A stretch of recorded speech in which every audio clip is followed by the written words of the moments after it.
สิค้าห้องว่านั่งปิ้นติบในเขาเขาเป็นก้นตะคิเลกค่ะเป็นก้นสาตี้กันในค่ะไปเป็นหยาค่ะแต่จั้นเงาต่อถึงจั้นหาได้เขาอะไรขึ้นเห็นติเว้งตะคิเลกในเขาเดี๋ยวก็จั้น6ต่อถึงจั้น10ได้เขาอะไรตื้อตั้งดีสิอะไรก็ขึ้นเห็นที่ตากุงค่ะเดี๋ยวก็ไหว้เสขึ้นเห็นตีตากุงเสปอกมากเขาอะไรก็ขึ้นห้องเห็นย่างปูนะคะมีไว้ตีเว้งเก่งตุงค่ะห้องเห็นปอกป๋องน้ำกัดก้นหนุ่มนะคะเดี๋ยวก็ไหว้เสขึ้นเห็นย่างปูเสร็จแล้วเขาทำไมมีตื้อตั้งกะขึ้นเห็นตีอันกาลี่ค่ะห้องเห็นก็ใต้ตีกาลี่อินเทอร์นชิพ3เลยนะคะเดี๋ยวก็ไหว้เสขึ้นเห็นกาลี่ปองมาเสร็จแล้วครับสอบคืนห้องเห็นก้นหนุ่มเจ้าจัดจริงใต้เมื่อปี2010นั่นค่ะเดี๋ยวก็ไหว้เสคืนห้องเห็นก้นหนุ่มเจ้าจัดจริงใต้ตี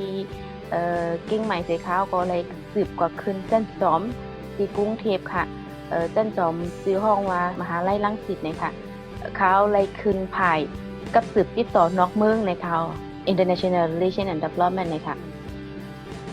เมื่อข้าวยามค่ะตึกกับคืนเห็นจันจอมอยู่ที่อันห้องตีเมืองกอกในเขาก็เลยกว่า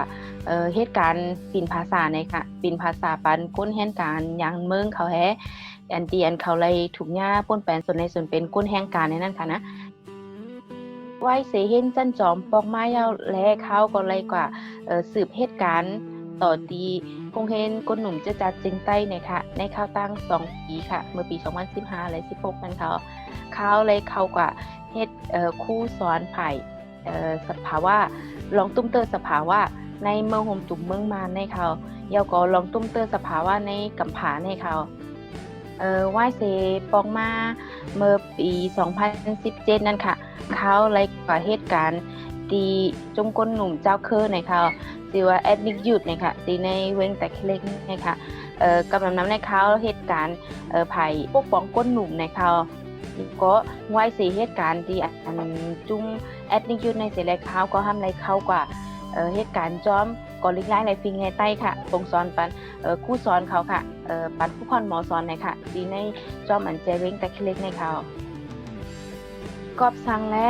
เขาสนใจเลยเข้ามาในเส้นตั้งการเมืองในค่ะเนาะ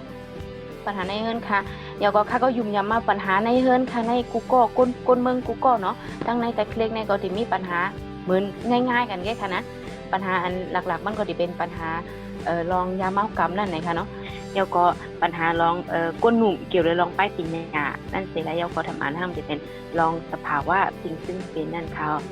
ก็นั่นแหละเพราะห้ามปกป้องก้นหนุ่มเฮาวันเมื่อไหร่ในตาปวนโหมนาในใครว่นยาบ่อ่ะก็ปัญหาอันเจอในสิและเขาตัดสินใจอะไรเข้ามาในเส้นทางการเมืองในคอการเป็นนั่งยิ่งในใจว่าหรืออะไรอยู่เฮือในอะไรเฮ็ดเขาพักเมียวเร็วนั่นค่ะนะใจว่าหรืออะไรเล่งลูกเมียวเร็วน่ะเนาะกาปานเมื่อเร็วนั่นเป็นกาปานที่ลองเพ่งเป้งกันว่าในมันมีมาเอานั่นเนาะก็นั่นแหละไม่ยิ่งก็เป็นเตียนพองไรเขาไม่ยิ่งก็เป็นผู้น้ำไรในเขาก็นั่งยิ่งไรเขามาในสภาน้ำนั้นแน่เพราะว่านั่งยิ่งไรลูกอ่อนก็ดีขึ้นใหญ่มากเขาก็หังแล้ในก้นดีติดป่องใจเนื้อลองนั่งยิ่งก็เป็นนั่งยิ่งเลยค่ะก้นดีติดป่องใจเลยลองลูกอ่อนเนาะลองก้นหนุ่มก็ดีเป็นนั่งยิ่งเลยค่ะเดี๋ยวก็มันก็สิแน่ไรแทงว่าในเมืองของตัวเมืองมันอะไรมันดีมีลองแหลกลายมาเย้าเนี่ยก็มันก็เป็นน้ำเม็ดดีเข้าก็มีนั่งยิ่งและก้นหนุ่มเขาก็อยู่ในสภาพน้ำในค่ะนะข่าวใครฝากถึงพ่อแม่พี่น้องคนเมืองเฮาค่ะใครออกมาตอดแคบกลางใจกันกูก็ค่ะก็เปิดว่าการตอดแคบกลางใจในเป็นส่วนในส่วนเป็นคนเมืองเฮากูก็ค่ะอ้อกอบนั้นแหละพอถึงมาวันที่8 เดือน 11 ปี 2020ในใครให้พี่น้องคนเมืองเฮาออกมาตอดแคบกลางใจปันข้าเฮานางปินติบต่างโตปาร์ตี้โฮเซอร์ SNLD ลงแข่ง